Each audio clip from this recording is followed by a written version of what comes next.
Bayangin aja, gaji DPR sekarang bisa tembus 100 juta sebulan. Termasuk dapat tunjangan rumah 50 juta per bulan. Lah kita ngontrak petakan setengah juta aja udah pusing 7 keliling.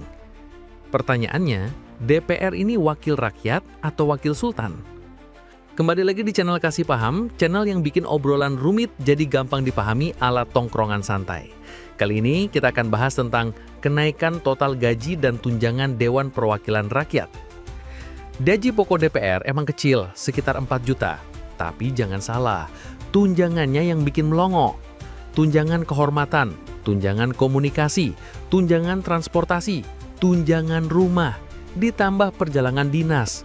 Totalnya bisa lebih dari 100 juta per bulan. Dan yang lagi rame dibahas, tunjangan rumah 50 juta per bulan.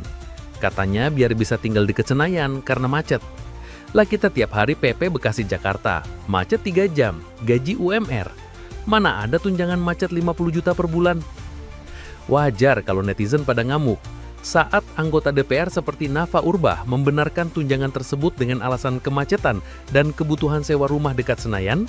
Banyak warganet justru merasa tidak empati terhadap situasi rakyat. Katanya, Nafa Urbah kok ignoran banget sih kamu? Nggak tahu ya ada yang kerja PP dari Bogor ke Bekasi. Shame on you Nafa Urbah, lu nggak tahu gimana kita harus berangkat 3 jam sebelum jam kerja.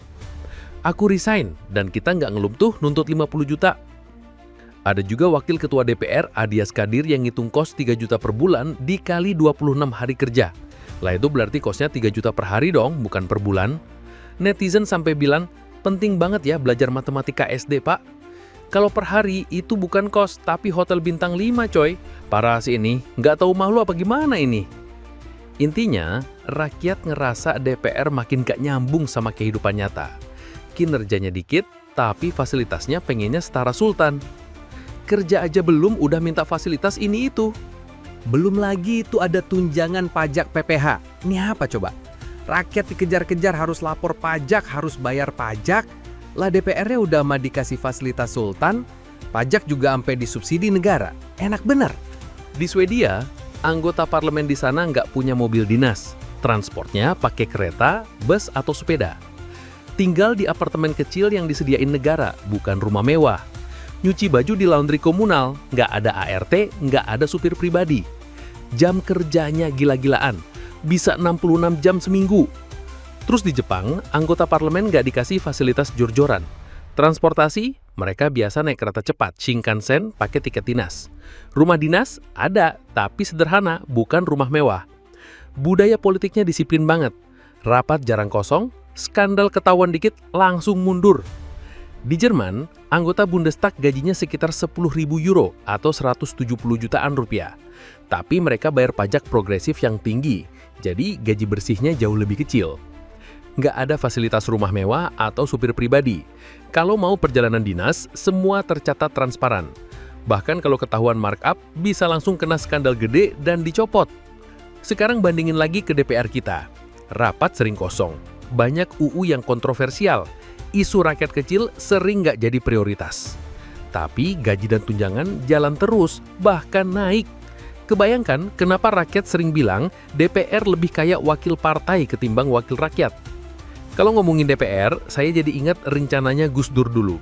Beliau pernah punya rencana untuk membubarkan DPR. Terlihat nyeleneh, tapi sekarang bikin mikir. Kayaknya emang itu harus dilakukan ya. Terus ada juga Rocky Gerung pernah bilang, hal pertama yang dilakukan jika dia jadi presiden adalah membubarkan DPR. Dulu kita ngakak dengar omongan itu. Tapi kalau lihat kondisi sekarang, gaji DPR 100 juta sebulan, tunjangan rumah 50 juta, kerjaannya banyak yang nggak nyambung sama rakyat. Kayaknya omongan Gus Dur dan Rocky jadi makin relevan ya. Terus kalau lihat detailnya lagi, ada tunjangan komunikasi 15 juta per bulan. Bukannya komunikasi tinggal beli kuota aja, lalu ngobrol di grup aja. Itu ngisi kuota internet atau kuota umroh. Jadi, menurut kamu DPR kita masih layak disebut wakil rakyat atau cuma wakil elit yang hidupnya jauh dari kenyataan kita? Tulis pendapatmu di kolom komentar dan jangan lupa share biar makin banyak orang tahu perbandingan ini. Oke, segitu dulu. Sampai ketemu lagi di channel Kasih Paham. Karena di sini kita bikin hal rumit jadi gampang dan gampang jadi bikin mikir.